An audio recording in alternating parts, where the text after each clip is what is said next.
So I want to share with you um, something that took me a long time to discover. And trust me when I tell you, I've looked for a very long time. Um,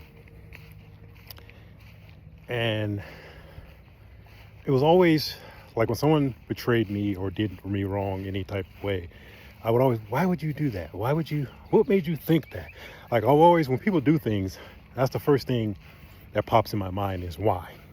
So I would stay engaged with certain people to try to figure them out of why they were doing certain things, why they were moving certain ways. And then once I figured out, I disengaged.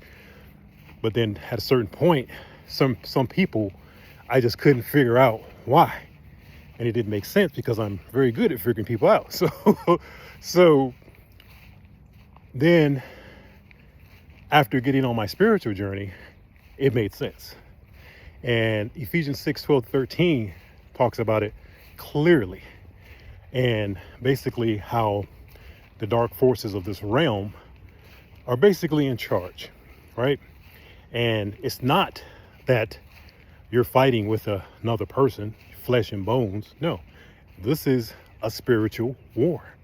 It is these little voices that whisper in our ears that we think are our thoughts, and then you agree to them, and it just pulls you more and more into that side. That is what we're battling.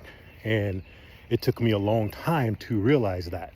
So, um, so I'm even quicker now to disengage from people than I was before. Before I would entertain people because I was trying to figure it out. But now, once I call you out and I observe how you're going to respond to that, if you try to gaslight and lie and deny and all this other stuff, boom, I'm gone. I'm done. Because that tells me where you're at. So, and it just saves you a lot of energy. So if you're anything like me and you always wonder, man, why would they do this? Why would they do that? You don't have to wonder why they would, because if you listen to these energies long enough, right?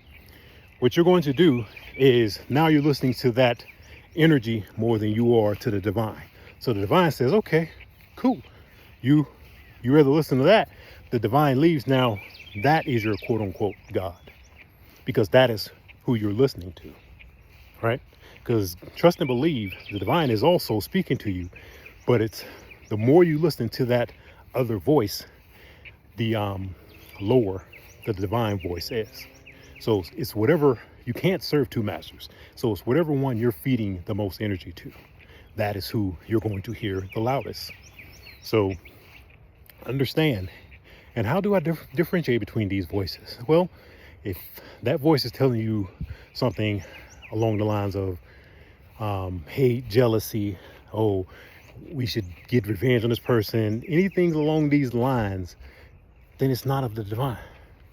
Trust and believe. God does not need you to do its dirty work at all. At all. So if a voice within you is telling you to do something to someone, that's not the divine. Because it doesn't need you to do anything. It's going to take care of whatever it needs to take care of. Trust and believe that.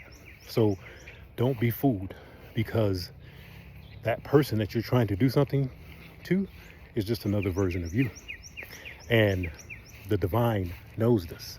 So why would the divine have you hurt yourself? Doesn't make sense. So just keep that in mind. And I'm gonna leave that there. And as always, if you got anything out of this message, I suggest you like, subscribe, and I will definitely check you in the next one.